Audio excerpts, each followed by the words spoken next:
Hi hello friends, welcome to our channel.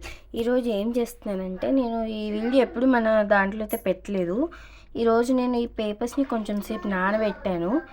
ఇప్పుడు నేను ఈ పేపర్స్ అన్నిటిని కలిపేసి యూస్ చేసేసిన పేపర్స్ అనమాట. ఇవన్నీ రీసైకిల్ ఎలా చేయాలనేది చూపిస్తున్నా ఈ వీడియోలో మీకు. ఇప్పుడు ఇలా కొంచెం సేపు నానబెట్టి ఇలాగ మిక్సీలో వేసేసుకుందాం మనము. నేనైతే మిక్సీ ఉంది కాబట్టి మిక్సీలో చేసేసుకున్నాను. లాస్ట్ టైం అయితే నేను ఒకసారి ట్రై చేశాను, అది కూడా మీకు చూపిస్తా ఎలా వచ్చింది అనేది. ఇప్పుడు మనము దీనికైతే నేను ఇట్లా క్యాప్ పెట్టేసుకొని మిక్సీ పెట్టాక చూపిస్తాను మీకు మళ్ళీ.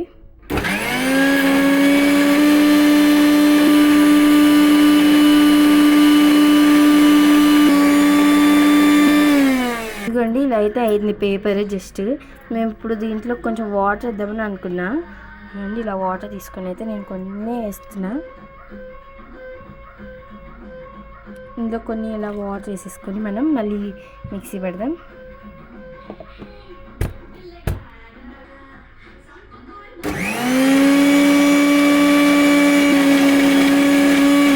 ఇదిగోండి ఫ్రెండ్స్, ఇదైతే నేను లాస్ట్ టైం అయితే నేను ఇట్లా మిక్సీ పట్టలేదు, మొత్తం ఇట్లా చేత్తోనే స్మాష్ చేసా. అప్పుడు అంత పర్ఫెక్ట్ రాలేదనేసి ఇప్పుడైతే ఇట్లా మిక్సీ పట్టేసాను. చూసారు కదా, బ్లూ పెన్తో రాసిన ఎక్కువ ఉండడం వల్ల ఇలా అయిపోయింది మనకి. కానీ డ్రై అయితే ఎలా ఉంటుందో కూడా చూపిస్తాను మీకు. ఇవ్వండి, ఇప్పుడు ఇది ఇలా అయిపోయింది కాబట్టి మళ్ళీ తీసేద్దాం ఇంకా మిక్సీ నుంచి.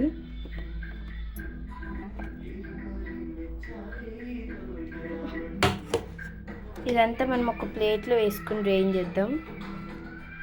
ఇదిగోండి, ఇప్పుడు మనం ఒక ప్లేట్ తీసుకొని దీంట్లోకి పేపర్ అంతా ఇలాగ పెట్టేసుకుందాం.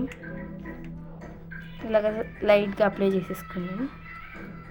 ఇదిగోండి, ఇలా మనం ప్లేట్ అంతా చేసేసుకోవాలి.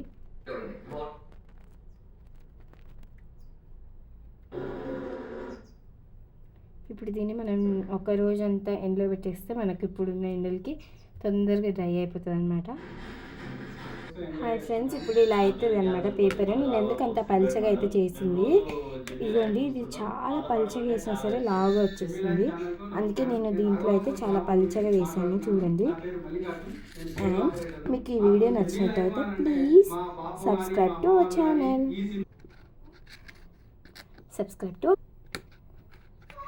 ఇదిగోండి, ఇలా అవుతుంది అనమాట మన పేపర్లా.